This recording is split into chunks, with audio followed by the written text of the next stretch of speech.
Hello, mysterious person behind the screen, and welcome to a new series of audio commentaries with me and Isaac. Hello there. This time we're tackling the Toy Story quadrilogy, as you would call it nowadays. So we're starting off with the 1995 classic, which pretty much kick-started the 3D CGI animated trend that we're so accustomed to nowadays. So, Toy Story, without further ado. If you'd like to sync this up with your own copy of Toy Story, put the film to the start and press play in 3, 2, 1, go. Gotta say, it still feels weird seeing modern versions of the film with the updated Pixar logo. Disney logo, Yeah, sorry. and the Disney logo, yeah, because I'm used to that, da-na-na-na. Yes, same. Exactly the same, yeah.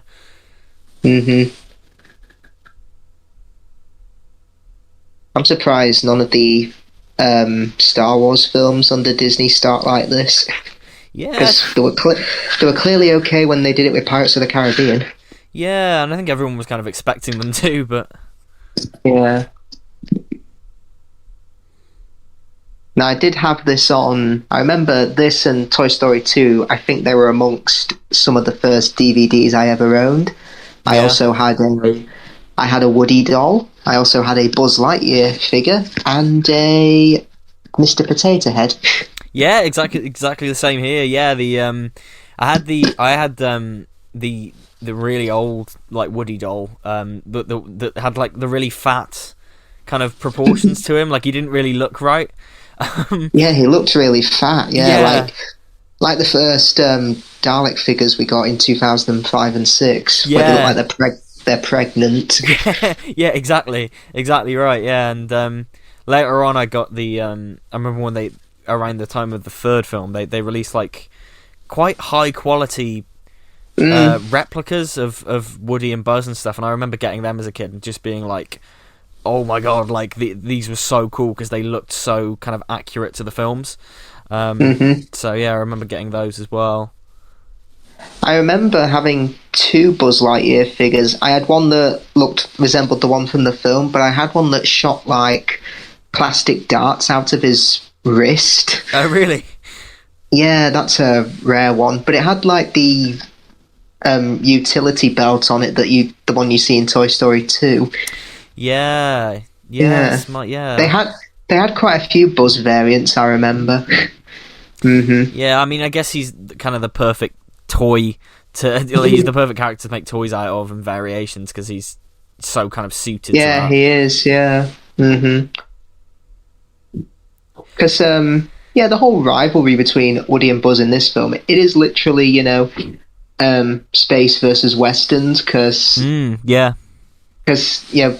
say from the 30s to 50s this cinema was dominated by westerns, and then once the astronauts went up, everyone became interested in space and sci-fi. Yep, definitely. Yeah, which is something they tap into in the second film as well, with the with the Roundup gang and everything. And I mean, like these opening credits with starting this film off, it's we don't really need to say how important and legendary and influential this film is, right? Like this just... Oh yeah, definitely speaks for itself. I mean, this...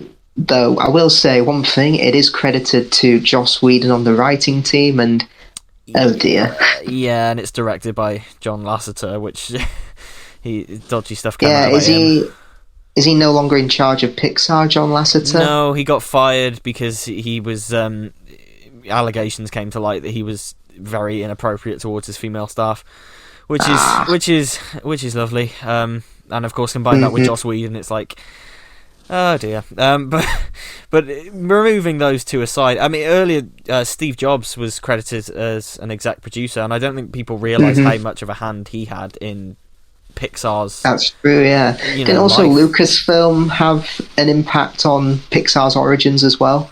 Oh, definitely, yeah. I mean, even just like the technological side of it.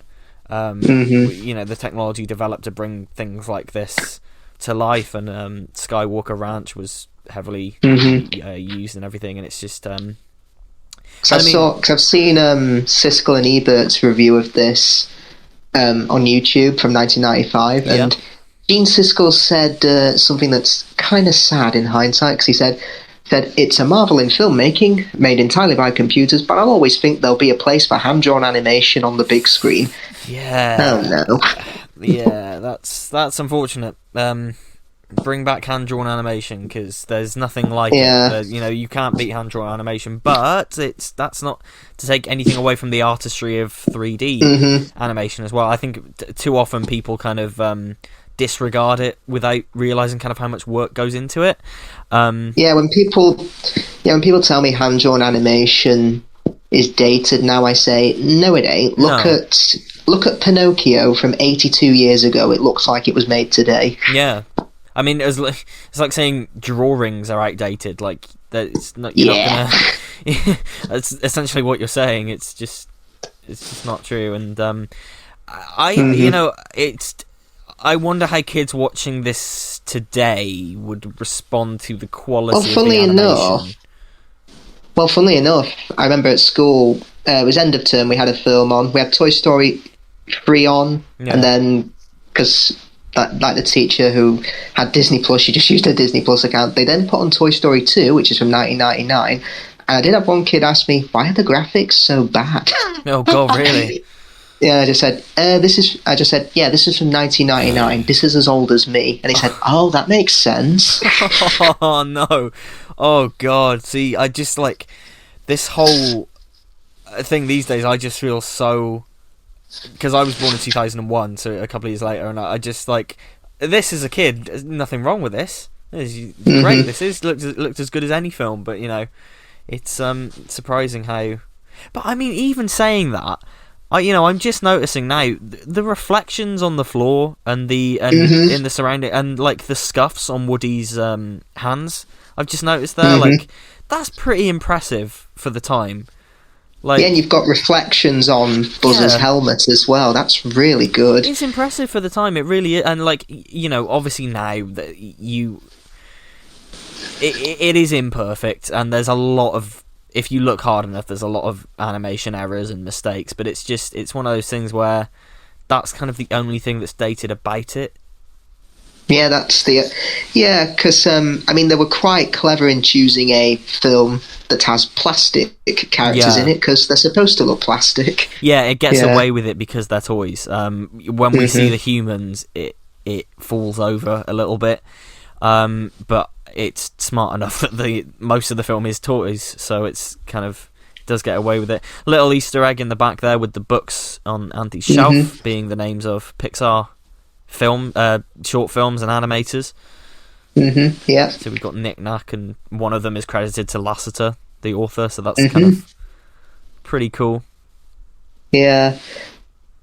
Because this came out in the mid-90s, and I'd argue that the 90s really were a renaissance, not just for Disney, but I'd say animation in general, because I think I'd say after Walt Disney died, there were so many people in Hollywood thinking animation is just for children, we don't need to put much effort into it. But when the Disney Renaissance started with The Little Mermaid, people started reevaluating animation. We got primetime animation made specifically for adults with The Simpsons, Batman the Animated Series, which led to the DC Animated Universe. Definitely. And also this, which led to computer animation pretty much dominating the genre now. Well, you never see any 2D. I can't remember the last time that I saw a big budget, mainstream, hand-drawn animated film in... I mean, closest is Mary Poppins Returns, because they do have 2D. Oh, okay. There is that 2D animated segment where they go inside a china plate. Yeah. And, but yeah, the last one Disney released on the big screen was Winnie the Pooh in 2011. That's criminal. It's 11 years ago. That's just... And I'm starting to think they deliberately sabotaged hand-drawn animation by putting it up against the last Harry Potter film. Yeah. Wow. Yeah. That's. I mean, just look how they treated Treasure Planet.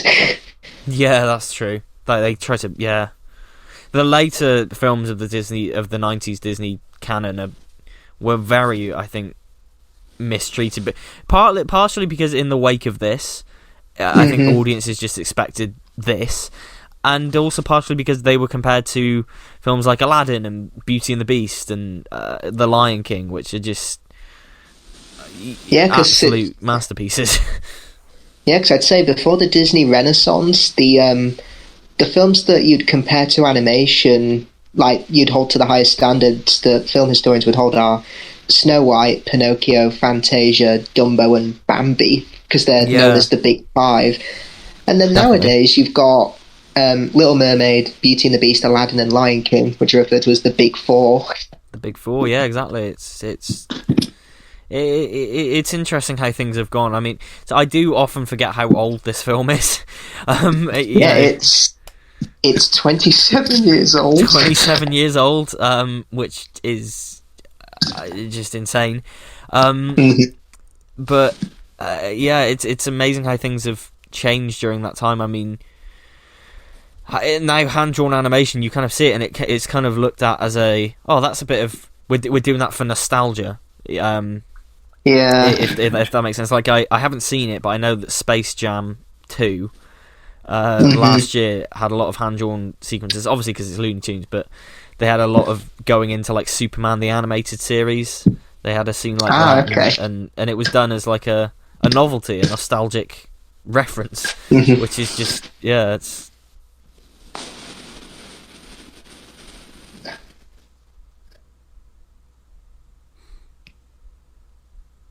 Yeah, I think funnily enough, this actually came out the same week as GoldenEye. Oh, did it?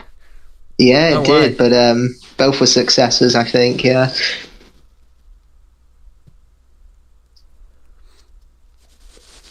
Getting Ali Ernie to voice the sergeant. Oh, it's inspired. It's inspired, you know. And I mean, the entire voice cast, I think, is pretty stellar. Yeah, because I'd argue Pixar, they never seem to fall into that trap that, say, DreamWorks did when they were hiring celebrities, because, I'd argue Tom Hanks is probably the biggest name they've had. Well, yeah, I mean, there's a great video from Lindsay Ellis about the whole, the fallout of Aladdin, which led to, so many films where they cast celebrities instead of voice actors. And it's a classic example of studios learning the wrong lessons. The reason Shrek works is because it's such a classic parody of Disney. It's anti-Disney, and I guess part of that is having those celebrity names in it. It feels like quite countercultural, whereas now that's just every animated film these days. I mean, Shrek, you could call it My Life as a Disney CEO by Jeffrey Katzenberg. Yeah, essentially. Yeah.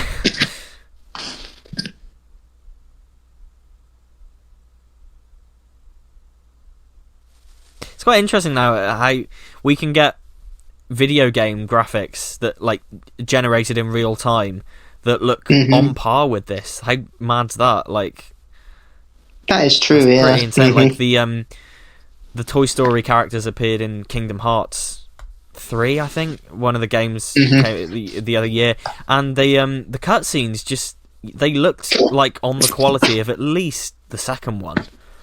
Nice. It was just insane how quickly things have changed, and how far we've come.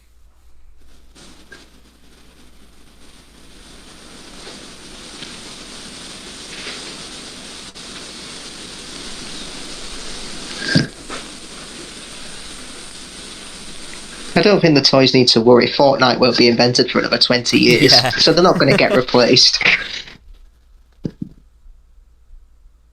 I mean, I remember when they announced a Toy Story 4, I thought, could this film be about how kids are more playing with video games and technology these days than actual toys? But no. I mean, we'll get there when we get there, but that could have been an interesting idea for a Toy Story film. Yeah, definitely. I mean, I guess they tap into the video game stuff at the start of the second one, obviously. Yeah.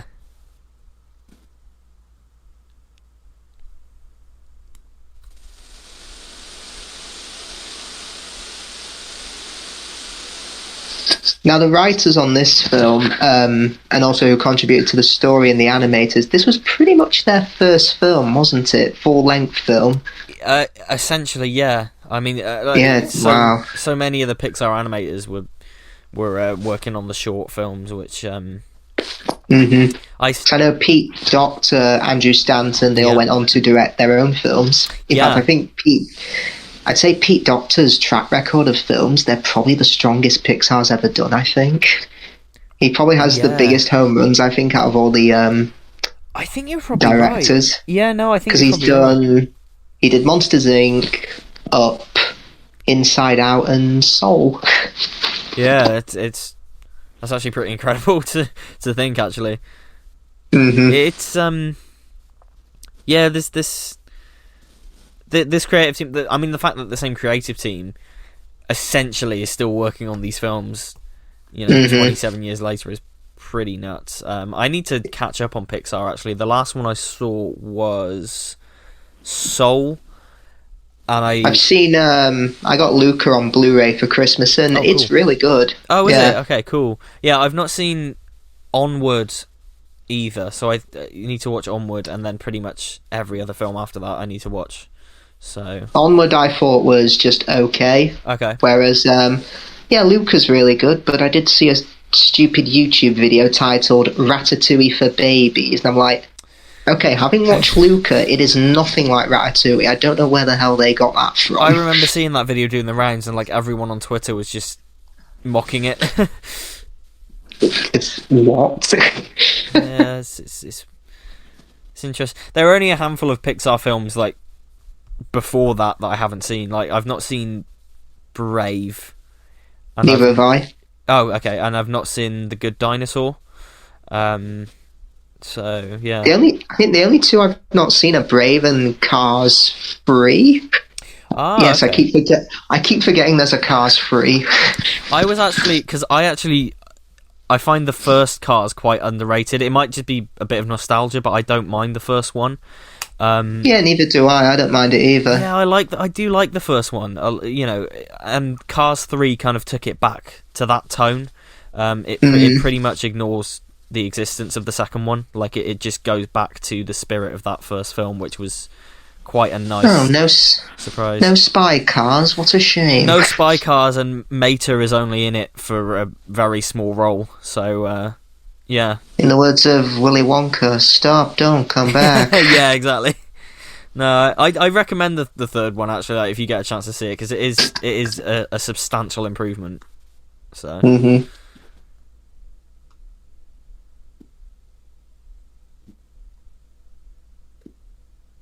And so many people think they've found a plot hole when they say, Buzz doesn't think he's a toy, why does he stay still? Yeah, I've got to be honest, I did think of that as a kid, but at the same time it's it's not important. Yeah, exactly. It's not important. As a kid, I kind of always thought that it was programmed into their existence that they would just turn to statues whenever humans are around, but that kind of falls apart in the later films. Yeah, because I think I just like to think he thinks he's on an alien planet, Andy's the chief, and they've all got to freeze when he's around, so he just follows it. Yeah, that's a good explanation as well. Oh god, I forget how short this film is. We're nearly at the Strange Things montage, and it feels like the film's just started. So, and again, the some of the lines in this are brilliant. Laser envy. Exactly, yeah. Mr. Light Beer. That's what I think holds up about this film so well, is that, we can pick apart the CGI animation, but the writing, I still think is really timeless, because... yeah, definitely. Yeah. It doesn't feel like a 90s film, there's no bits where I look at and think, oh, that's clearly a 90s thing, or something like that. Yeah, I mean, I guess the only thing would be the TV later on in Sid's house, and that's literally it.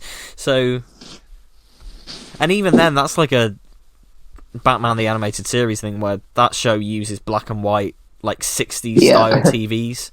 So it's just one of those timeless art things.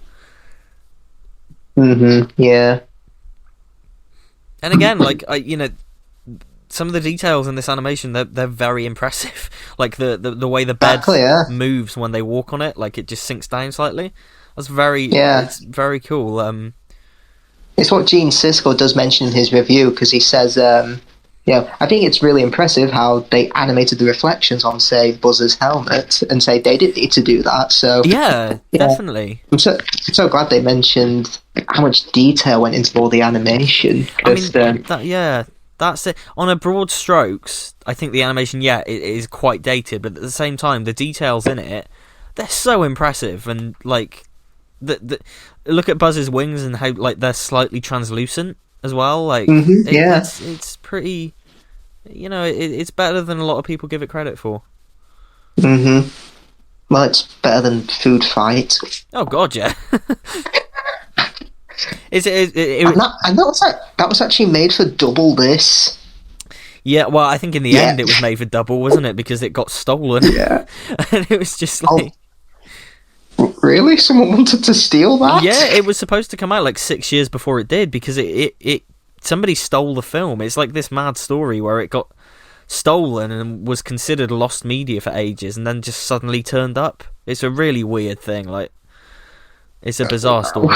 It's a bizarre story. Like, mm-hmm. This Randy Newman. We should talk about Randy Newman's Sidetrack. The classic Randy Newman thing of describing everything. I love it though. I'm starting to think, with the songs playing over a montage, did the director of Tarzan look at this and think, we can do that? Possibly.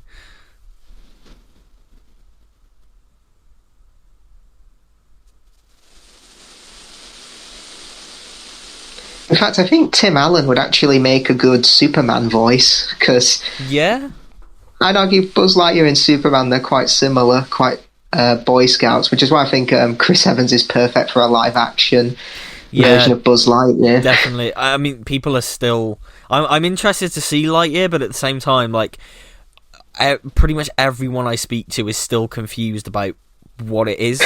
Like... Well, just check Chris Evans's Twitter. What did he say? To make things clear, this is a film based on the astronaut that Buzz Lightyear in Toy Story, the toy, is based on. Yeah. I mean, I've tried explaining that to people, and like, they just look at you with blank stares. They're just like, it's one of those things. The concept is just so, like, people just don't get it, and I'd be interested to see like how general audiences react to it when it comes out. Yeah, well, they have said, what was it? They have said Buzz Lightyear was obviously named after Buzz Aldrin, the astronaut. So you might as well make a Buzz Aldrin biopic if you want to base it on that. Essentially. That's my sarcastic laugh. Uh-huh.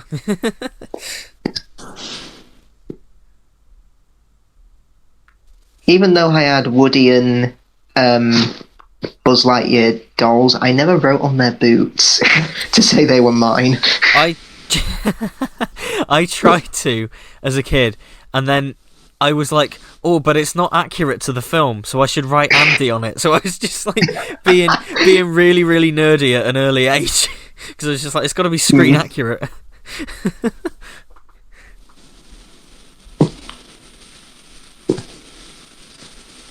Didn't Jim Hanks, Tom Hanks' brother, did the voice for the toy, didn't he? He did, yeah. That was Jim Hanks, yeah. And he was pretty much the Woody voice whenever they couldn't get Tom Hanks, wasn't he? Like for games and things. I think so, yeah. Mm-hmm.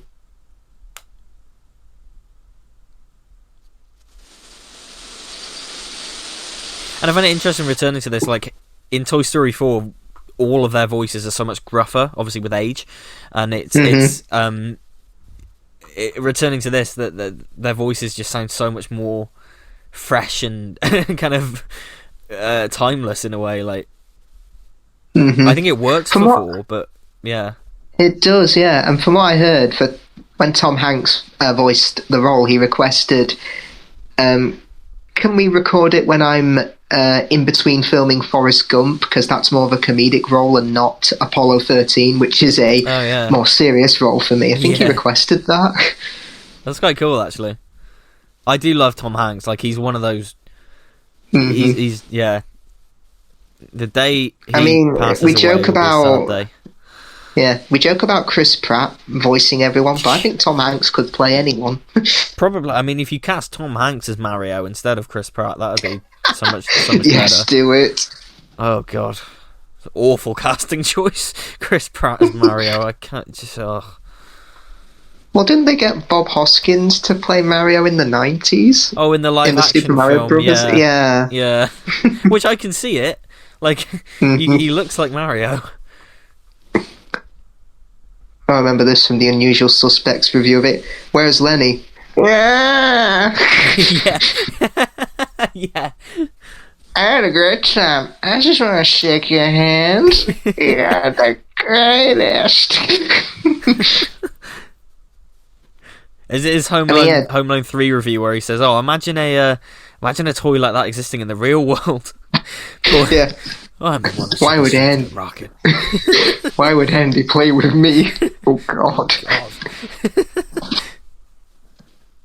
I mean, even if you look at the animation on Scud, compare that to, say, Doug in Up, and you'll see how far CGI animation has come. Yeah, Scud, he's the worst part. I'd say it's the worst part of it, yeah. He's the worst looking part of the film by far. He does not hold up, unfortunately. I remember when Toy Story 4 came out, a video was doing the rounds comparing the dog from this film to the cat from Toy Story 4. And it's just it's just insane. Like the cat from Toy Story 4 looks so like it almost looks like photorealistic, whereas this is just, you know, obviously very much not photorealistic. Yeah. But yeah. Oh, A113 on the number plate. It is, yeah. First of many Pixar references to Is there one in every film? I think so, yeah. And where they can, they put in the Pizza Planet truck. Yeah, and Dinoco as well pops up in a lot of the films. And I believe in every film they reference what their next one's going to be, don't they? In most of them. I think so, yeah. Now, this scene was heavily revised from the Black Friday version of Toy Story. Have you heard of that? Yes, I've seen I had on the DVD I had as a kid. They had the deleted scenes. Yeah. Woody is practically a villain in that. He is so mean to everyone. Dark. Like, I watched that as a kid on the special features, and I was just like, I was actually a bit scared because it was just because Buzz he's not doing anything to annoy Woody. He says, "Well, whoever gets chosen to go with Andy, I wish you all the best, Woody. You do the same for me." Yeah, sure. Takes his hand, throws him out the window deliberately. Yeah, it's really dark. Yeah. And like Slinky is like Woody's slave because he says, "Hey, Slink, get these guys off the bed." Yeah. Off the bed. And he's like, "You're not important. If it wasn't for me, Andy would never play with you." Like, wow. Yeah, he's practically Lotso or Stinky Pete from Toy Story 2 and 3. Without the sympathy angle. Yeah. Wilhelm scream from Buzz. Oh, yeah. I like the homage to Raiders of the Lost Ark as well. Because in the score, like, you can just hear da-da-da-da, like, really subtly. So...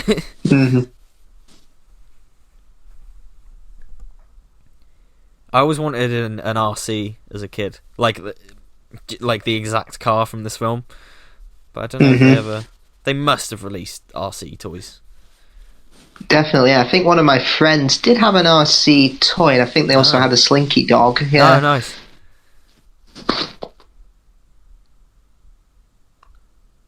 Though no one I knew had a Bo Peep, because I don't think they ever made a Bo Peep doll. No, they never did. It took until Toy Story 4 for them to do a Bo Peep. Because I remember Vote Saxon 07's video on it. Like, he has this giant Toy Story collection, and he had all the toys there. And until Toy Story 4, the one big one that was missing was Bo Peep. And it was just this one obvious missing factor. I always forget it's Annie Potts as Bo Peep as well. Like, she's... Yeah. What else has she been in? She's Janine from Ghostbusters. Oh, nice, cool. So every time she speaks, I just hear, "We got one." Also, Andy's mum is Billy Loomis's mum from Scream. Yeah, Laurie Metcalf. Yeah, I always forget that as well. There are 97 active serial killers in the US. I just got lucky. Debbie Salt. Yeah, it's she's been in loads of things as well. And I just love how they got what's his name, John Davis. Oh, who voices Andy? Yeah. Yes. I just love how they got him back for Toy Story 3. It was the same one. Yes, because it could have been so easy for them to just recast with an older actor, right? Nobody would have cared. Like, nobody probably would have noticed. But the fact that they got him back was so cool.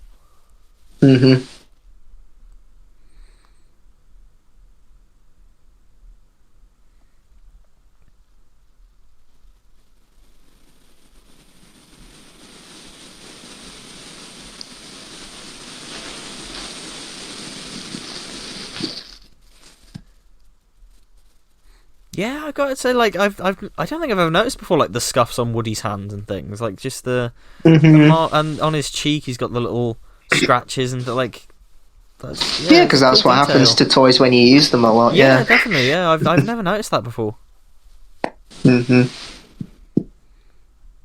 That bug is so disgusting as well. Yeah.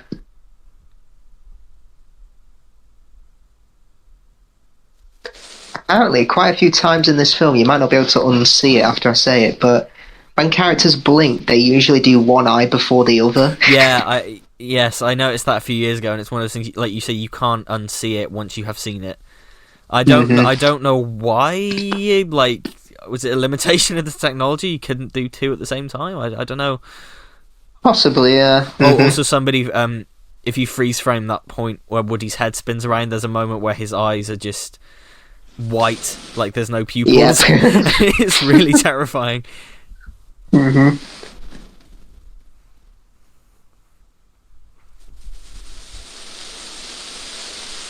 the Tim Allen, this would have been a year after the Santa Claus, so this would have pretty much... It was, yeah. Yeah, this would have...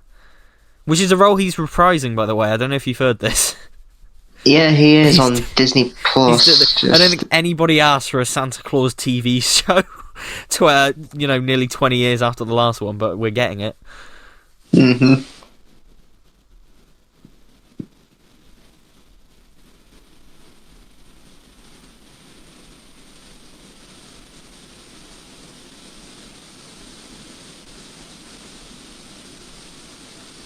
I do always question why Woody stays still for so long, because I don't think anyone can see him.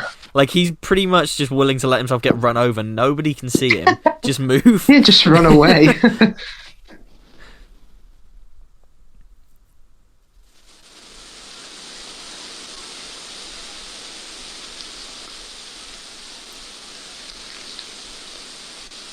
Yeah, I alone possess knowledge that has that station's only weakness. Some Danish guy left a hole in it that's 2 meters wide.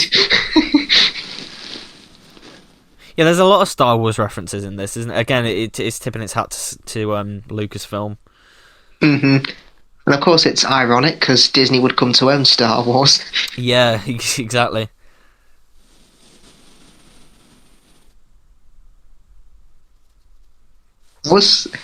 Fun fact, that was going to be the original title of this film, You Are a Toy. You Are a Toy. Oh, God. I'm very glad they changed it. I wish they would have kept it, because I'd have said, so, who wants to watch? You are a toy!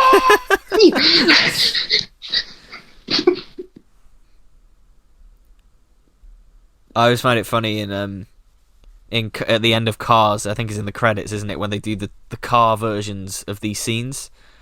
Oh yeah, they do, yeah. So you are a toy car!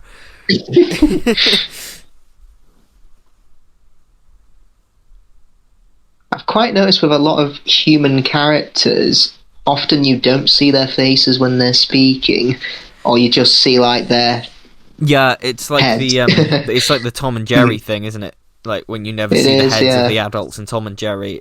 I think it's tipping its hat to that old school thing, but it's also a very clever way of getting around the limitations of the animation at the time. I'm pretty sure by like Toy Story 2, they pretty much they got the humans okay, and they kind of had to, because Toy Story 2 is so much more focused on human characters. It's not really till The Incredibles where, you know, they're confident enough that they can make films with human characters in it. Oh yeah, and by The Incredibles, they just look incredible. Yep. I mean, The Incredibles is the best Fantastic Four movie ever. Yeah, well, yeah, I agree.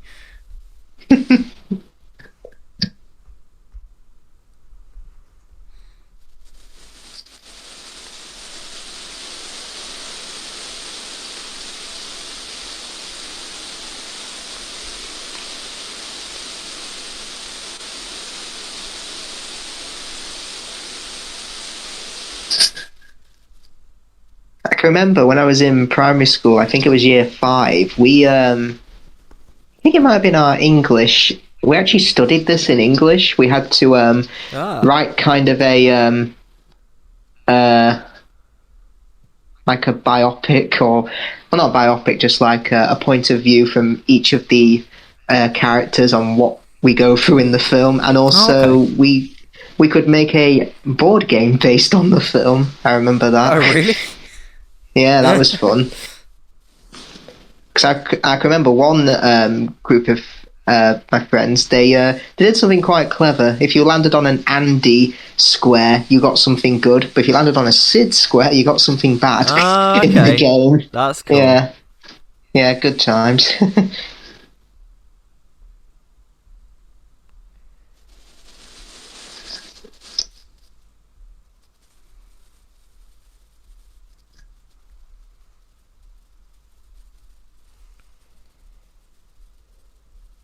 Is Pizza Planet a real arcade/restaurant? I don't believe so, but if you've oh my god, I've just noticed the xenomorphs. I knew that was an nice. I knew that was an alien reference, but I didn't actually realise that the aliens popping out of that dude's body were actual xenomorphs from Aliens. That's so cool. Oh, nice. Whack the xenomorphs. Whack the xenomorph, yeah. What was I going to say before I noticed that? Pizza Planet, is it a real restaurant? No, it isn't, but it is in Disneyland. I thought so. If you ever go to Disneyland, definitely pay it a visit, because it's very cool. I know outside Universal Studios in Florida, there is the Bubba Gump shrimp restaurant from Forrest Gump. Yeah. And also you can sit on the bench he sits on and put on his running shoes. Yes, it's I don't think it's like nailed down shoes, isn't it? It is, yes. Yeah. Oh, I really want to go back there. It's 10 years ago this year I went there, and it's like still like it's just an incredible place. I envy the people who live like in Florida, and can go there anytime they want, because it's like The Clash. What do they say in Toy Story 2? It's in the Letterboxd version of the film, you can see my hair. You can see my hand grabbing. What are you up to next? Well, I'm up for a villain in a commercial. Yeah. Wow, that's great. So I think it's such a great bit of world building, because these aliens, they live inside this thing, so of course they'd think the Claw is God or something. And of course, Sid apparently is based on a Pixar animator who would like to, he'd like to take toys apart and put them together to mishmash them. Oh God, I know that Al in the second one was actually based off John Lasseter of all people. Like, he based it on himself. Yeah, and he's supposed to look like Wayne Knight, who voiced him. Yeah. Because I think John Lasseter was a massive toy collector, and he always used to get funny when like kids would try and play with his toys. So he kind of he used that in the film.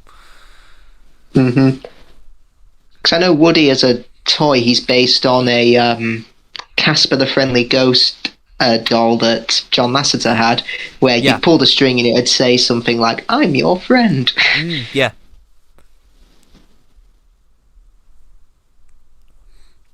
I never got into Casper the Friendly Ghost. I watched some of the cartoons when I was a kid, but it's just like, this is just lame. Yeah, I never really got into it either. It's just so smug, like, be my friend. A friend in need is a friend indeed. Stupid Boy Scouts. I've got to say, like, as much as Sid is kind of integral to the plot, and he gives way to some amazing scenes. I think in terms of the script, I think he's probably the weakest part of it. Like, because he just feels a bit. He's a one-dimensional character in a film full of three-dimensional ones, both literally and figuratively. I don't hate him or anything. I just think he's quite. We get to like Pixar villains later on. And you talk about the best Pixar villains. Sid doesn't really come into it for me. Yeah. Well, funnily enough, he's one of those few Pixar villains that isn't a twist villain. Yeah, that's true. Yeah. He's the villain throughout, and yeah, I'd argue the whole Disney villain twist started with probably Tarzan in 1999 with Clayton, and obviously Pete in Toy Story 2. Because I'd say the last Disney villain that isn't a twist one is probably Yzma from The Emperor's New Groove, because she's the villain throughout. Yeah, no, after that they're all just, I was the villain the whole time. That was one of my favorite lines in the whole film. I don't believe that man's ever been to medical school. Also, Sid... I mean, that's a meme about the Doctor as well. Yes. Also, Sid predicted COVID. He had that mask on. Oh yeah, because he puts on a mask. That mask on, yeah.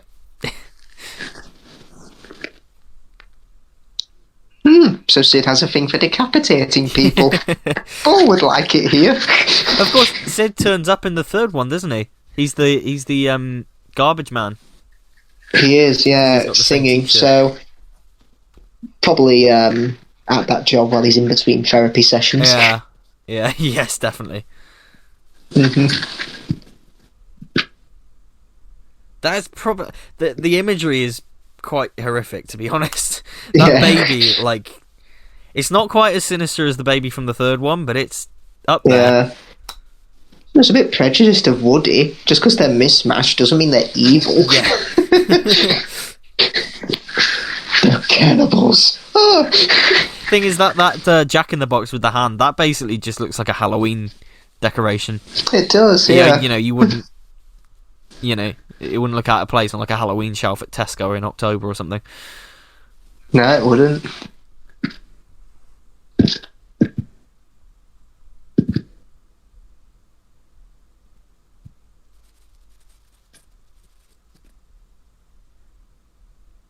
What age is this film currently in the UK? Because is it a PG?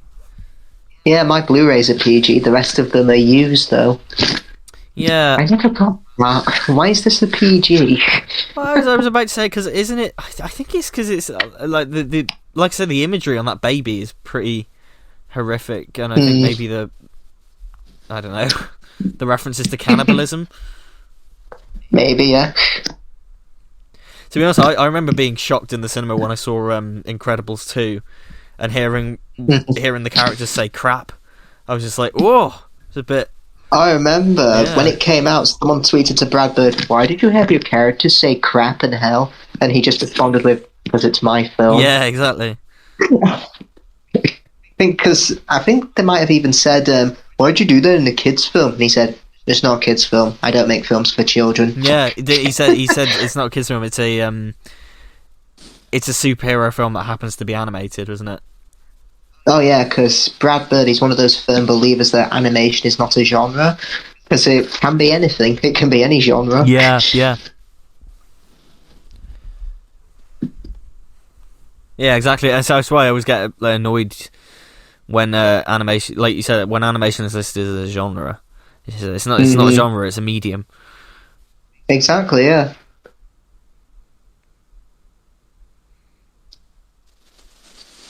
Maybe that's why it's a PG, showing a kid how to burn plastic. I think it's mild violence. Yeah, maybe mild violence. Mild, yeah. All Buzz got was a couple of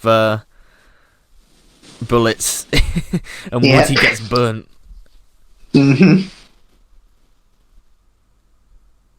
How does that heal, by the way, between films?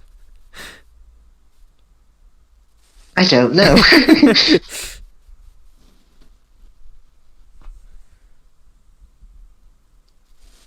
Buzz is about to kill a baby here. Yeah. You know, he thinks his laser is real, so he would have killed a baby there. He was happy to. He set his laser from stun to kill.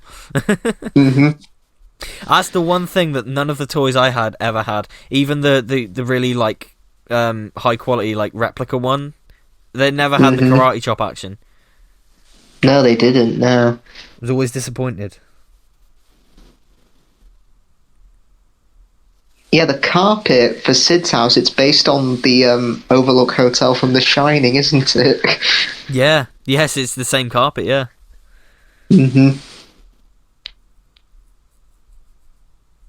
Surprised after Buzz doesn't watch that Buzz Lightyear advert, the guy in the chair doesn't get up and start going,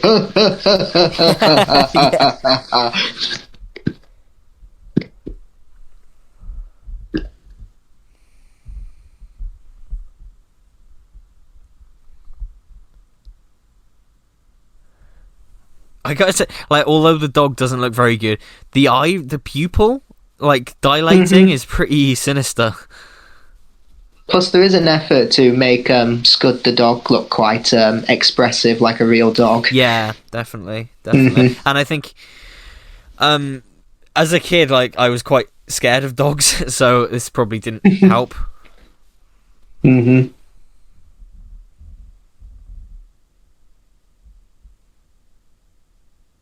I just realised this advert here, it says available at Al's Toy Barn. Now, they had no idea they'd be making a sequel at that point, so... Well, wasn't the original Toy Story 2 was meant to be direct-to-video, wasn't it? I guess we'll talk more about that next week, but... It was, yeah.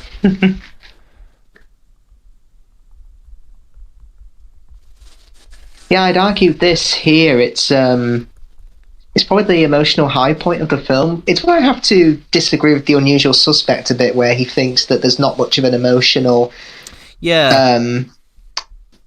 low point of the film, because I'd say the other three have it, but yeah, this one has it, I think, where he realises he is just a toy. Oh, God, yeah, Buzz's face when he sees not a flying toy. Like, that is, you know... Yeah, it's like... I think a lot of people can relate to it. You think you're special, but then you realise you're just like any other person, and you think you have no purpose in life.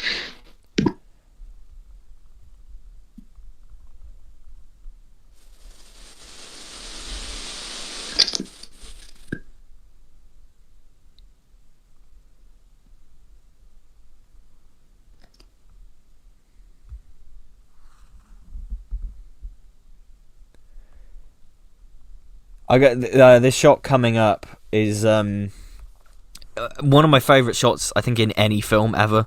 Just in all of cinema, the shot where he opens his wings and he just is on the banister, like staring at the window.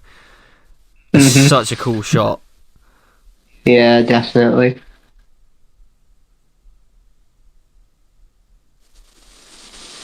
I remember my Buzz Lightyear figure, I was actually disappointed that the wings didn't flash green and red. Yes, yeah.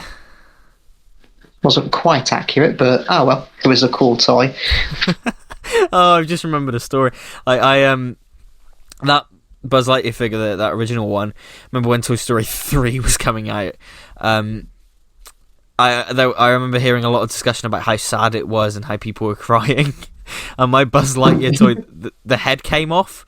So he got beheaded, and I just remember my mum seeing it and going, "Oh God, is that why Toy Story 3 is so sad? Does he get beheaded?" And I was like, "What?" Oh God. But yeah, no, you're right. This is the I guess it's because it's the only Toy Story film that, like, it doesn't have that real tear-jerking moment, I think, compared to the others. Yeah. But like you say, this is absolutely the most Mm-hmm. Yeah, because I mean the others are just like, it's almost a trademark of the Toy Story films that Yeah, it they is. will make you cry. Mm-hmm.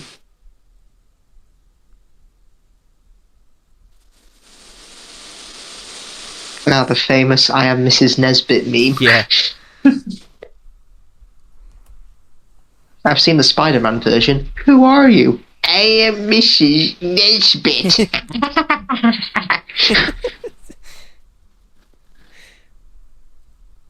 Mom, are you doing your shit Tom Hanks impression?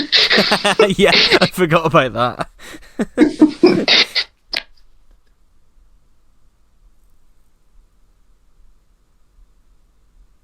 I didn't get this joke as a kid. Marie Antoinette and her little sister.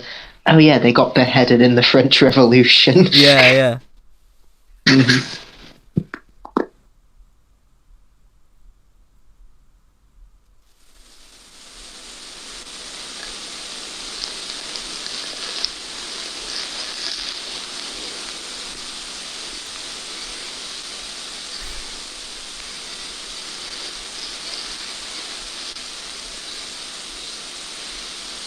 I love the Love the little. little squeak. Yeah, Yeah. the little, almost like you'd hear on a dog's chew Yeah, toy, yeah. like squeak.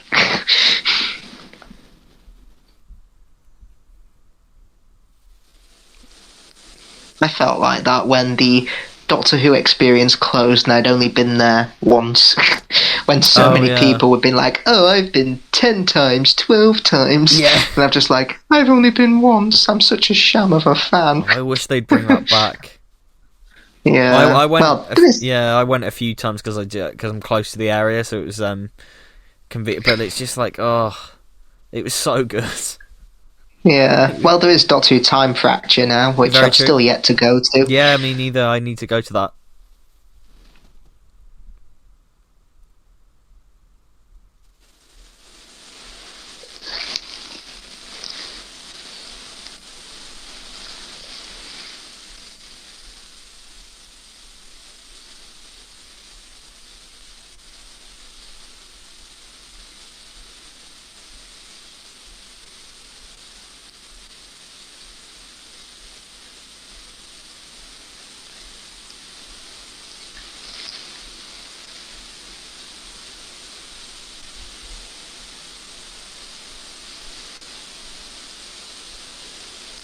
Did each Toy Story film get its own video game tie-in?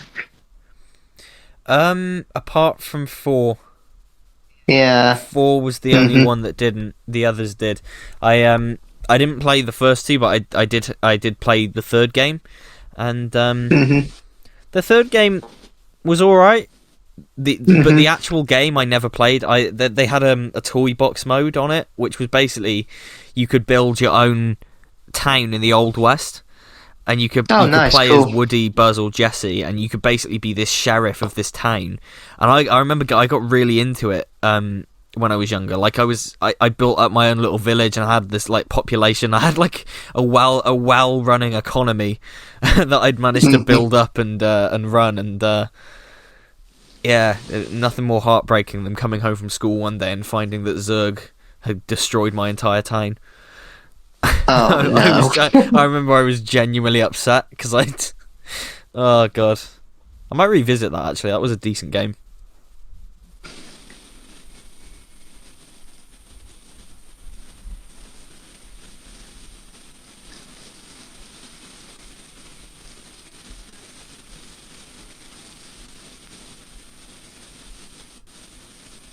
So if their limbs come off, is that the equivalent of them seeing blood and gore and retching at it? I think so. Yeah, I think it is.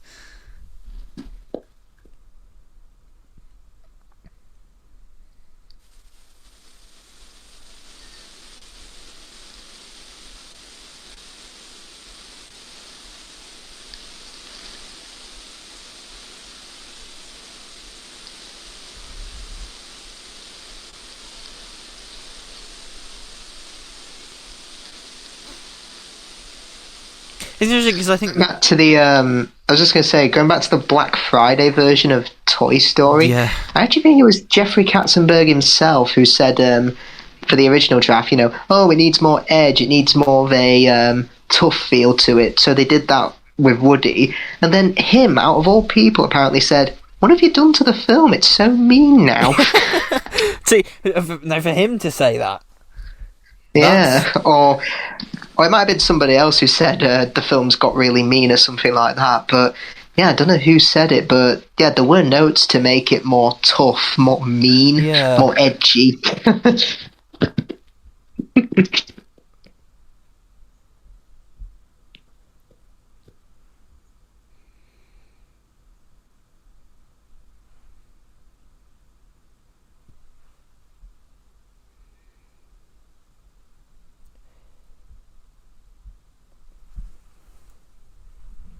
How did he order this? He's clearly not 18. Yeah. Keep out of reach of children. Cool. Matches are kept in your parents' drawer. Yes. Nice.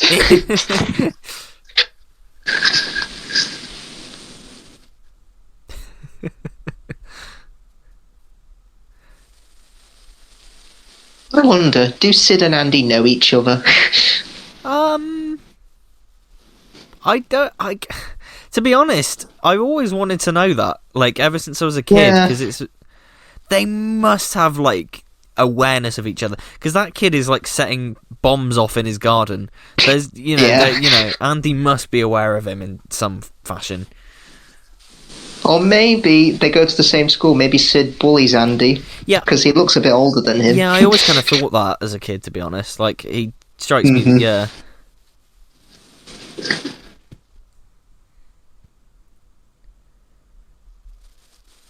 Yeah, it's like, 8:30 when he goes to sleep, and it's nearly 6 o'clock when he's throwing those washers at Buzz. Like, what were you doing for 12 hours?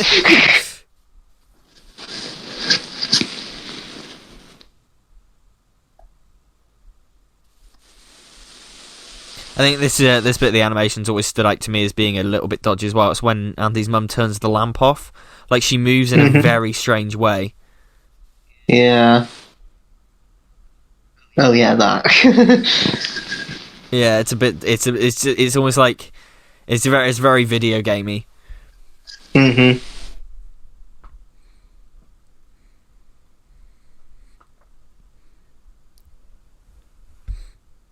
I think the toys are a big part of the identity of these first three films, and I think that's what the fourth one is lacking.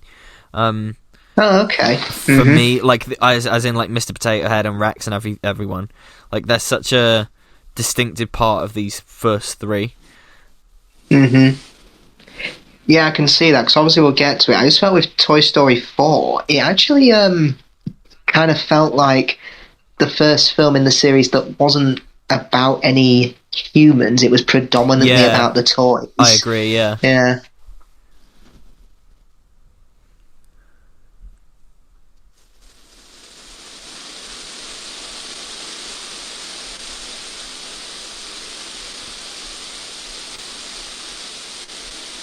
Now, I know that they re-released this in 3D in 2009. They did, yeah. And I actually did see that in the cinema. I can't remember anything about how the 3D was, but it's. I just remember it was quite an interesting. They really hyped it up. I remember. Mhm.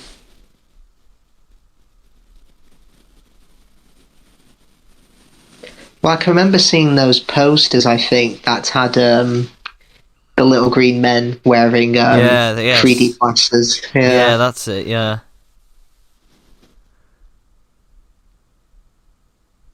Because I can remember them re-releasing The Lion King in 3D, but I never saw that. They went through a wave of it. Like, they did Finding Nemo.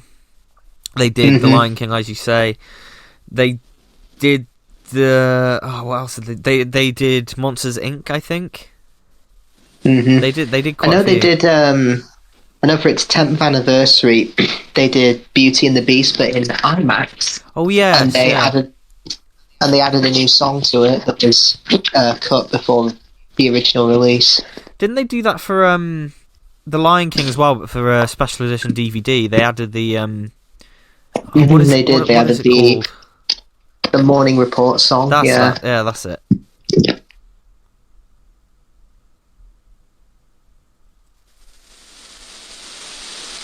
I'd genuinely like to buy a Woody doll that says, I'm the one that should be strapped to that rocket.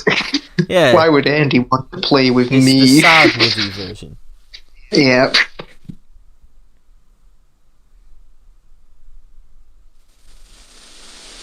I'd like an evil Dan action figure from Doctor Who that says, what's the point in being alive? Yeah.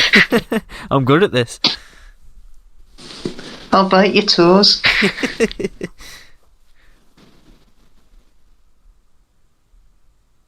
Plasterer, plasterer, plasterer, plasterer, plasterer.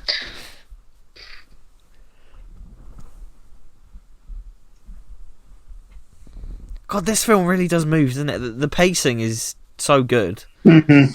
It is, yeah, it is brilliant. Because as a kid, I always remember that scene when it's raining and the film slows down. I always remember that scene going on a lot longer than it actually does. Mm-hmm. Yeah.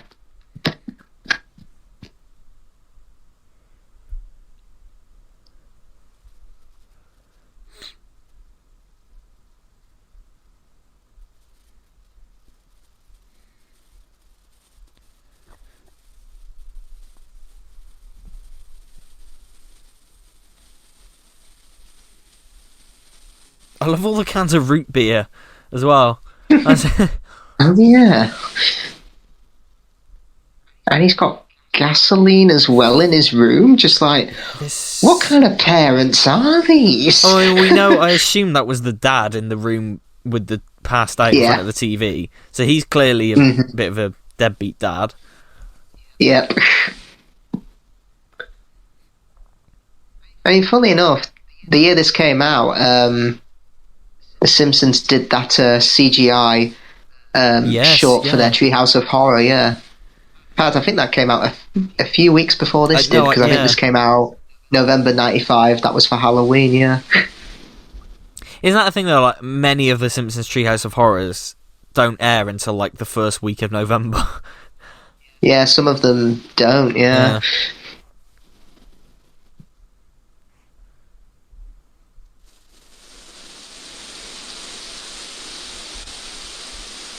Well, he's got targets with bullet holes in them as well. This kid is not okay. He's not well in the head. He's not well. I mean, how old is he meant to be? Because Andy's meant to be, what? 8? Yeah. He looks about 12, I'd say, Sid, yeah.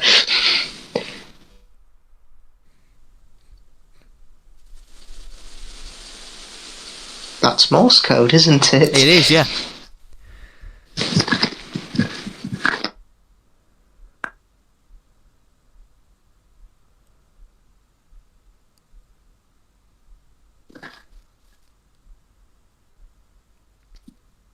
Ah, interesting. He said we're going to have to break a few rules. Maybe that's just like a code. Like, maybe in the world of these toys, it's like this unwritten rule, and there's this big, almost like a religious thing, where it's like you cannot reveal yourself to the humans. It's like just like a life rule for these toys. When Toy Moses led us out of the factory, he gave us all those 10 commandments. Yeah. Commandment number 1, thou shalt not show yourself to humans.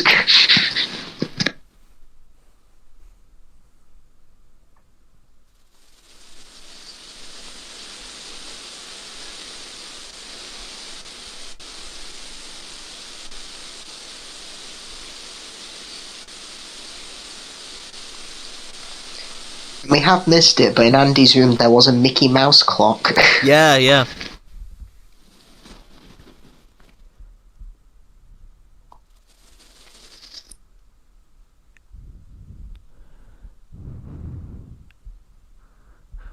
Oh, I've just noticed the duck as well is like a Pez dispenser.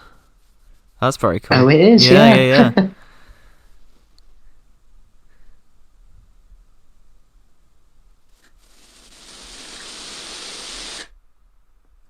Plus, none of them speak, I just realised. Yeah. So, when they get dismembered, do they lose all form of speech? I guess so, because the duck makes, quacking noises. So I guess... Yeah.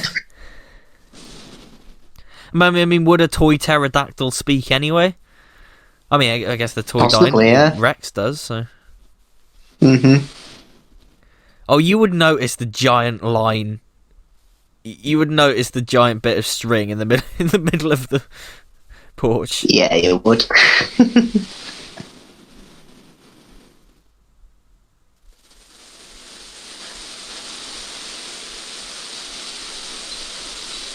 Just looking at that wallpaper, is that supposed to be weed? I was just about to say the same thing. Have they got weed all over their... Wow. I mean, funnily enough, if you listen to, if you watch Monsters University, when you see the university for the first time, the theme is literally every sperm is sacred. Yes, yes, it is. Yep.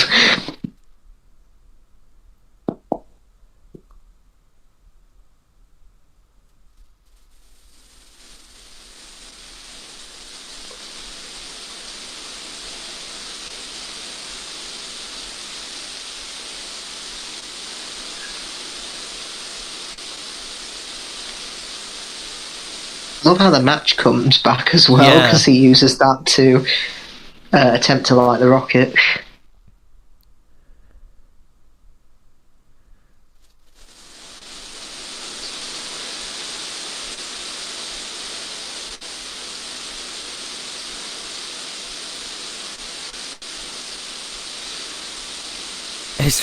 They literally do traumatise this child. They do, yeah. To win the day. Yep.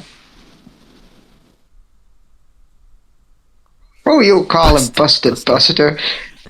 He's like, what? Sid Phillips.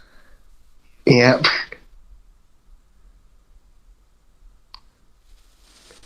I'm surprised he doesn't say, we know where you live. Yeah. I know what you did last summer. Yeah. Again, I maybe this is why it's a PG. Though that image of the soldiers rising out of the mud. Oh yeah. We see everything, including your internet search history. There's an impressive shot as well when the camera pulls back and it shows them all. I do wonder, do sex toys come alive in this Oh, universe? they must do. I mean, I guess the ones that have faces, right? Yep.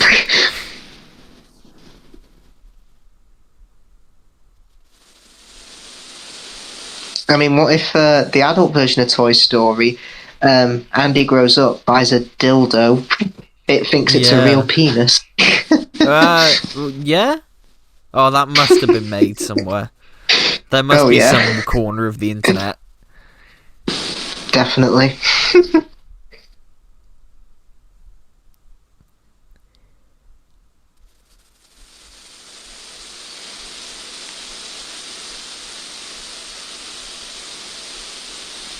I think everyone always says if you look at Woody's badge, that's the mark of the change of animation between the four.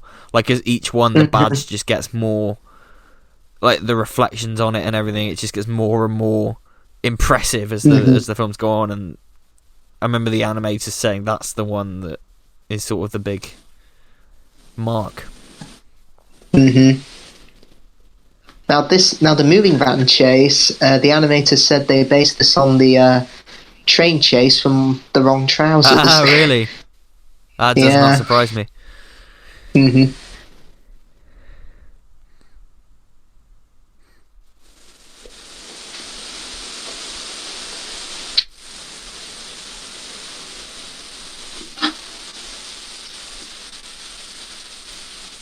What is Scud's end goal here? I mean, I guess he's a dog. He doesn't really... I wouldn't know what to do with one if I cut it. Well, yeah, it's a dog chasing toys and trucks. Yeah.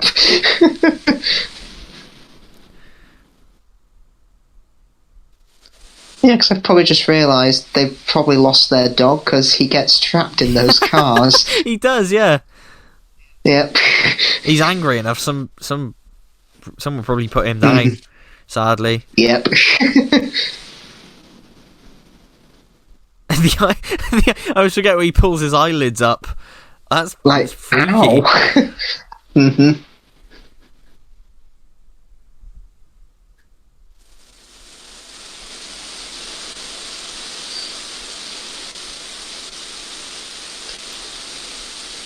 It's a bit stupid of the toys to wake up because Rex goes, "Are we there already?" If that was the if that was one of the moving van staff, they'd be like, "Holy fuck!"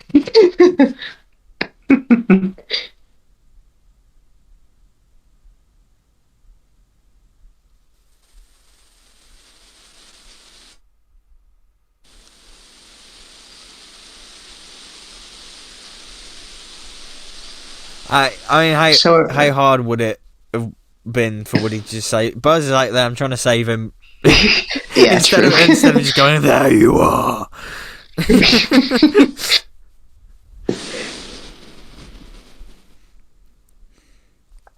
So remote control cars, they seem to be the versions of dogs in this universe. I guess so. Yeah. Yep.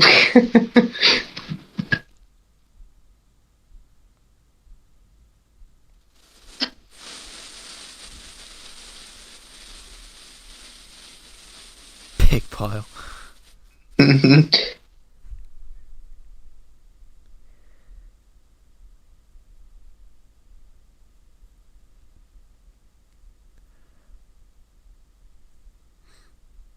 What child watched this and didn't want a Buzz Lightyear as well? Like Exactly, yeah. every kid wanted. It's like Star Wars. Every kid wanted a lightsaber. Definitely, yeah.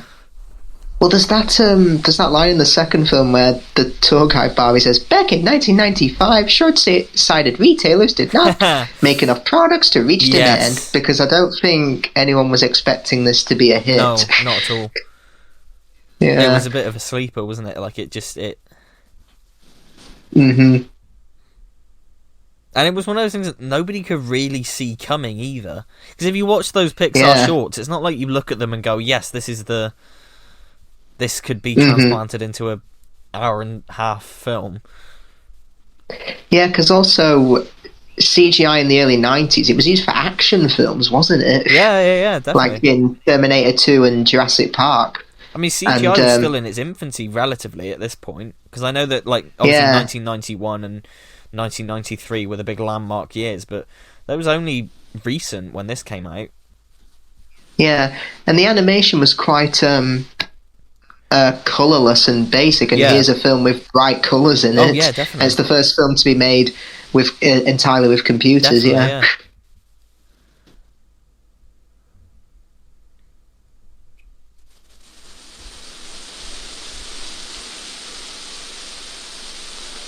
I think it's cool that Jim Varney voices Slinky. Yes. Because obviously he was in The Simpsons as that carny guy. Yes, yeah, I know who you mean. Yeah. Kudu, what about the carny code? Yeah. Quit your yapping, boy. I'm freezing.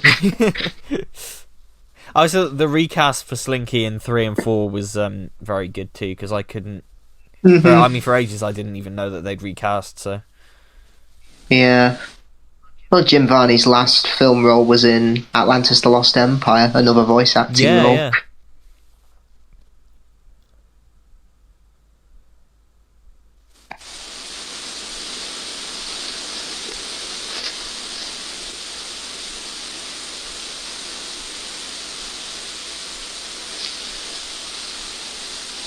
When you open the test paper and you don't know the answer to the first question. No! That's the time. Yeah.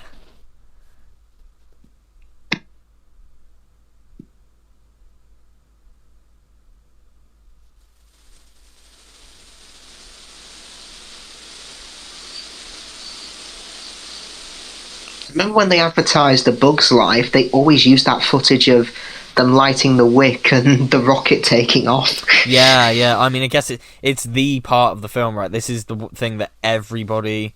I mean, it's one of the most classic, iconic scenes in all of cinema, I think. Like, when they fly up and... the music's incredible. It is, yeah.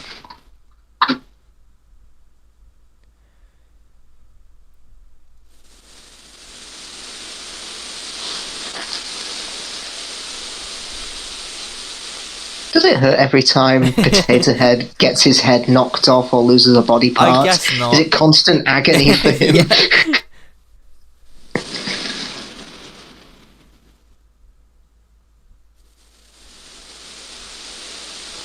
Yeah, this is pretty. There's the music and the oh god, it's incredible. Yeah, it's up there, I think, with the use the Force scene from Star Wars. Yeah. Just encompasses all the magic of cinema, Yes. I think. Yeah, absolutely.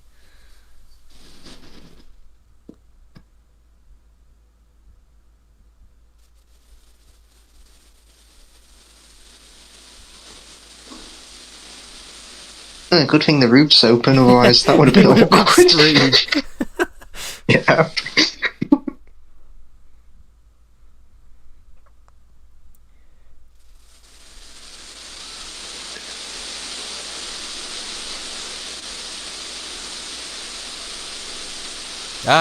Toy Story is a Christmas film.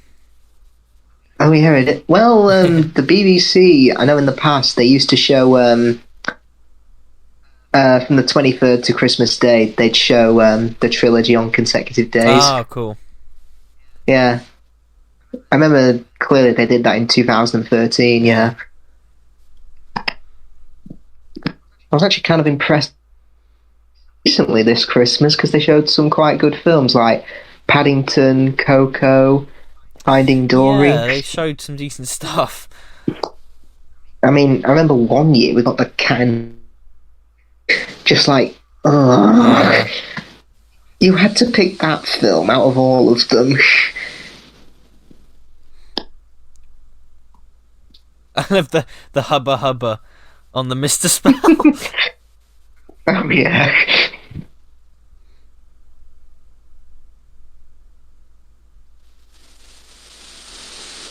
Wait, I've just realised Right, he can't. Bo Peep has lipstick on? Like, how does that work? I don't know. I just want to know. Okay, he gets a puppy for Christmas, but the sergeant says he's unwrapping it. Oh, What, did they wrap a dog? They just wrapped up the dog.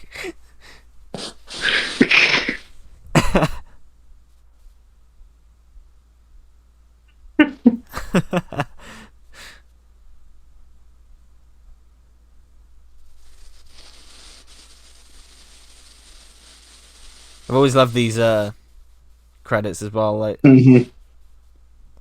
Yeah, I like how they don't use capital letters. no, I mean the whole thing it's quintessential Pixar, isn't it? Like, it's just these credits. I know it sounds like it's a weird thing to point out, but it's just. I know only 3 Pixar films have done them, but whenever I watch a Pixar film, I'm expecting, alright, let's see what the outtakes are like. Yeah. And they haven't done it since Monsters, Inc. Well, they've cut segments. Well, they've cut a segment out of it for Toy Story 2, haven't they? They've cut the casting couch. Yeah, joke, which. Yeah, because with the whole Harvey Weinstein Me Too movement, that's not aged well. Yeah, and I mean, given who directed the film, John Lasseter, it's just, I can see why they cut it. Put it that way. I'm not really up in arms about it.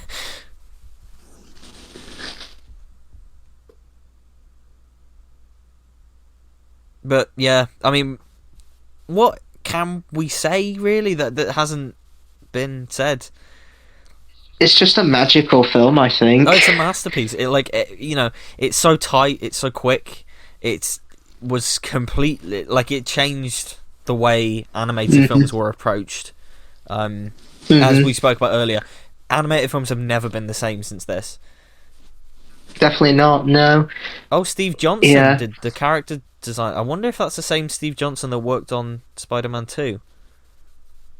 Might have been, you never he know. supervised the Doc Ock tentacles and stuff. Mm-hmm. Oh, that's cool. But yeah, I mean, and also I kept meaning to mention it earlier, but I kept forgetting. What kid didn't grow up with Toy Story? Exactly, yeah. Every kid grows up with Toy Story. It's like the essential film to show Yeah. young kids when they're when they're growing up, yeah, everyone grew up with Toy Story. Yeah, and everyone's seen it. Like, I would be shocked if I met, like, I don't know, someone, like, around my age now who hadn't seen it, and was like, or somebody watching it for the first time as an adult, obviously, you know, disregarding if they were born before it came out or whatever. But I'd be shocked because it's just yeah, because I can't imagine anyone disliking this film. No, me neither. It's just it's and it's such a crowd pleaser as well. It's such a massive crowd pleaser, and it's. I don't like the original Star Wars. It is such a big crowd pleaser. Yeah, definitely. And it's always on TV. I guarantee that, you know, you go into anybody's house and they've got, like, 2 or 3 DVD and VHS copies of it lying around somewhere, even if they're in the attic. Like, it's just, you know, this was such an incredible success. And, yeah, I mean, like I said, we have said nothing revolutionary in this. You know everything about how good and how revolutionary this is, but it bears repeating because it just is such a classic on every level, in every sense of the word. Oh yeah, definitely. Just a masterpiece of film. So that was the first Toy Story. So what are we going to be doing next week? Well, we will be diving into Toy Story 2, a film with a very interesting production history. Yeah, we kind of alluded to it earlier, but yeah, that's going to be interesting to talk about because that film, it's another masterpiece, and it's a miracle that it's as good as it is, given what happened behind the scenes. So look forward to that next time. In the meantime, you can go and check out some of our other commentaries on my channel right now, and go and subscribe to Isaac's channel while you're at it. Okay, we'll see you next time, guys. Bye-bye.